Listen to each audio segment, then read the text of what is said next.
ಪ್ರತಿ ಮನೆಗೂ ಭೇಟಿ ಕೊಟ್ಟು ಆ ಮನೆಯಲ್ಲಿರ್ತಕ್ಕಂಥವ್ರನ್ನ ಕರೆಕ್ಟಾಗಿ ಪರಿಶೀಲನೆ ಮಾಡಿ ಅಗತ್ಯ ದಾಖಲಾತಿಗಳನ್ನ ಹೋಗಿ ಮನೆಯಿಂದ ತೆಗೆದುಕೊಳ್ಳಿ ಅಂತ ಹೇಳಿದ್ರೆ, ನೀವು ಮಸೀದಿಗಳಲ್ಲಿ, ಯಾವ್ದಾದ್ರು ಚೌಲ್ಟ್ರಿಗಳಲ್ಲಿ ಮತ್ತೆ ಅಂಗನವಾಡಿಗಳಲ್ಲಿ ಕೂತ್ಕೊಂಡು ನೀವು ಮತಗಟ್ಟೆ ಪರಿಷ್ಕರಣೆ ಮಾಡ್ತೀವಿ ಅಂತ ಹೇಳಿದ್ರೆ ಇದ್ಯಾರು ಒಪ್ಲಿಕ್ಕೆ ಆಗೋದಿಲ್ಲ.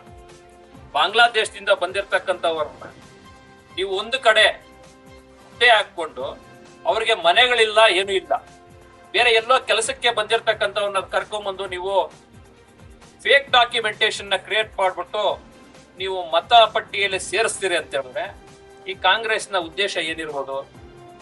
ಇಷ್ಟು ಸರಿನೂ ನೀವು ಮಾಡಿರ್ತಕ್ಕಂಥ ಎಲೆಕ್ಷನ್ಸ್ ಇದೇ ರೀತಿಯಾಗಿ ಮಾಡ್ಕೊಂಡ್ ಬಂದಿದ್ದಾರೆ.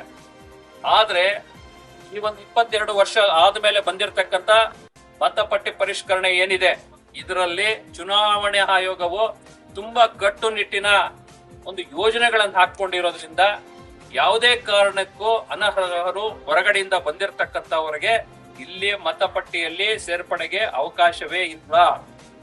ಅದನ್ನ ಗಮನಿಸಲಿಕ್ಕೆ ನಮ್ಮ ಭಾರತೀಯ ಜನತಾ ಪಾರ್ಟಿಯಿಂದ ಪ್ರತಿ ಬೂತ್ ಮಟ್ಟದಲ್ಲೂ PLA 2ಗಳಿದ್ದಾರೆ. ನಾವು PLOಗಳನ್ನ ಯಾವುದೇ ಕಾರಣಕ್ಕೂ ದೂಷಣೆ ಮಾಡೋದಿಲ್ಲ. ಯಾಕಂತ ಹೇಳಿದ್ರೆ ಅವರು ಕೇಂದ್ರ ಸರ್ಕಾರದ ಅಡಿಯಲ್ಲಿ ಕೆಲಸ ಮಾಡೋರಲ್ಲ, ಅವರು ರಾಜ್ಯ ಸರ್ಕಾರದ ಅಡಿಯಲ್ಲಿ ಕೆಲಸ ಮಾಡ್ತಕ್ಕಂಥವ್ರನ್ನ ಚುನಾವಣಾ ಆಯೋಗ ಅವ್ರ ಮೇಲೆ ನಂಬಿಕೆ ಇಟ್ಟು ಈ ಒಂದು ಜವಾಬ್ದಾರಿಯನ್ನು ಕೊಟ್ಟಿರ್ತಾರೆ.